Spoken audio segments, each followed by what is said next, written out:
folks, Jonathan here, headed to Harrisburg to pick up hopefully the rest of the Harrisburg engine. Of course, it's raining here. According to the radar, it's not raining where we're going, and hopefully it won't be, but because we've got to be dealing in some mud and in a bad spot, so we'll see how it works out. But yeah, it's still early. It's about 6:30, I guess. So I don't know. This daggone rain.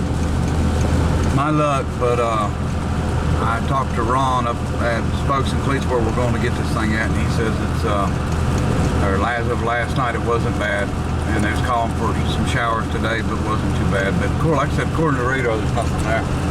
So anyway, Scott's in front of me. You can barely see him for the daggone rain, but we got the low boy hooked up again and headed on. So we're gonna hopefully not have any issues. So all right, we're up in Franklinville and it's still storming, but the radar assures me that there's no rain where we're going. So we'll see. I don't know about all that. Got me kind of worried.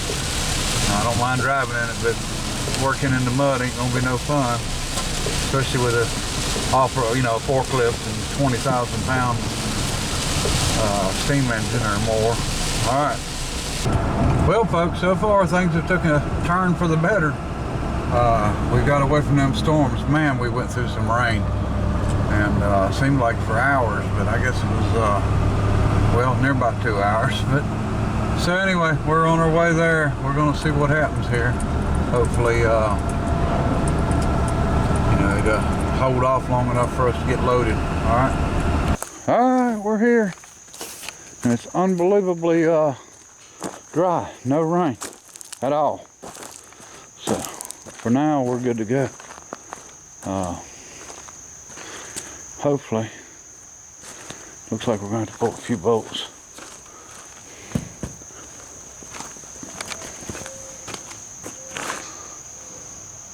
Should have paid a little more attention last time I was up here. So let's get at it. All right, folks, looks like they used rubber matting under this one instead of grout. Now I'm going to get all these measurements for this concrete. We'll probably be back up here next weekend for the show anyway, so we'll get that figured out. So I got to get to unbolting some stuff. They just got the bolts mostly just started, but we got a lot of small stuff we need to collect up here. Bearing caps we got to get loaded, and quite a bit of stuff to take apart. So all right, let's get at it.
only problem is when we go to slide it over, it's gonna push. Hold on, let me.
Alright folks, loaded and heading home.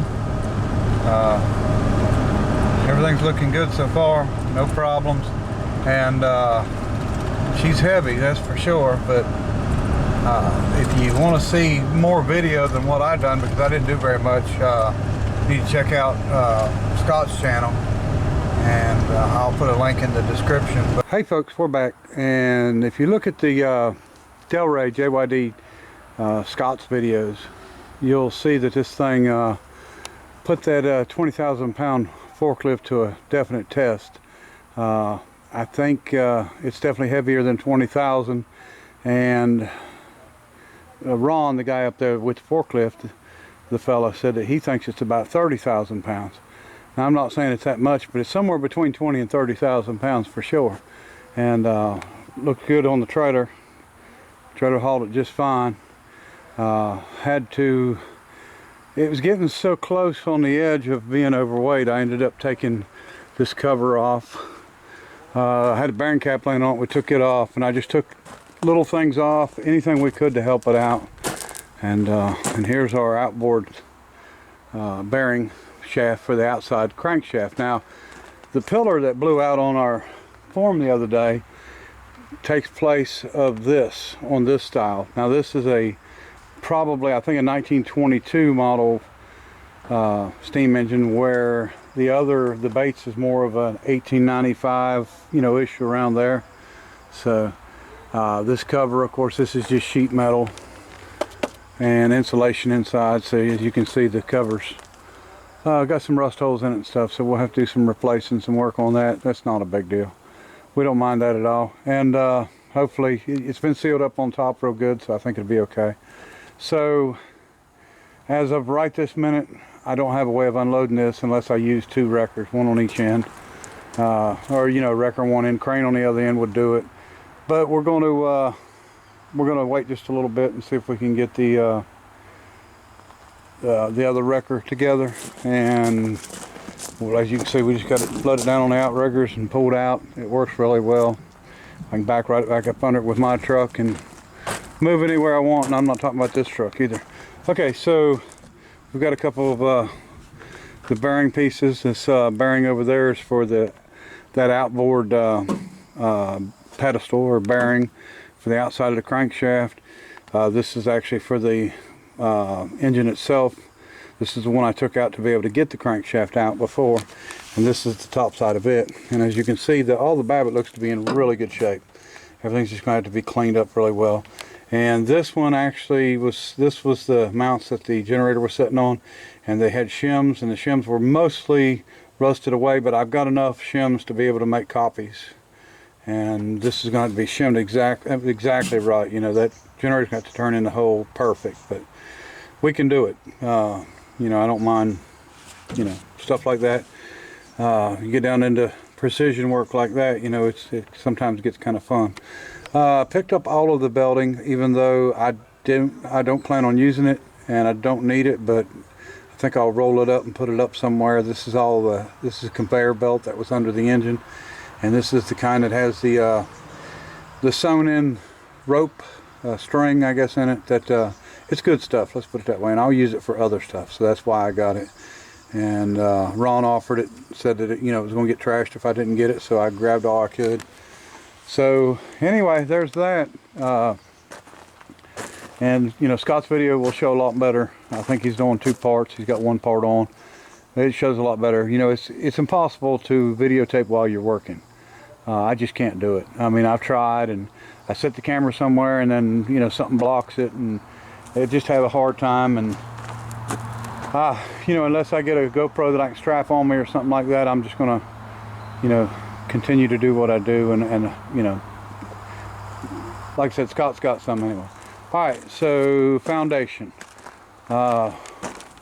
We've got the boards off of it, as you can see, and it's looking pretty good. You know, our blowout wasn't that big of an issue. Luckily I had ordered extra concrete, so we was good to go.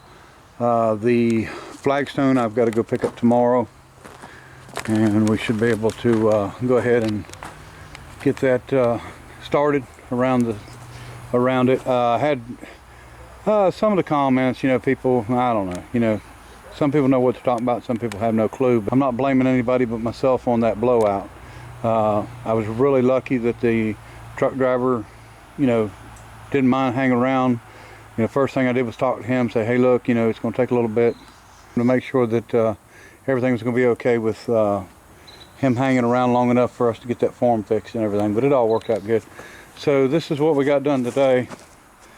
I actually have this grouted down and looking good.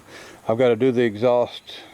This pipe's got to be in it before I set the rest on it, so that's why we've got it in there. I've got to shorten it up a little bit. I didn't go deep enough with the fitter. I didn't go as deep as what the blueprints called for, but I knew that I could adjust to it if I needed to. It's only a 5-inch pipe coming out, and it's 12-inch install in there, so we've got plenty of room. I've just got to shorten it up a little bit and put the elbow on and bring the exhaust out this side. I had a hole in the pipe out here, so I'm probably going to shorten this up and bring the exhaust a little closer, but it's not a problem, not a big issue. But we're going to go ahead and get that done while we're setting this engine down. We've got more grout to do.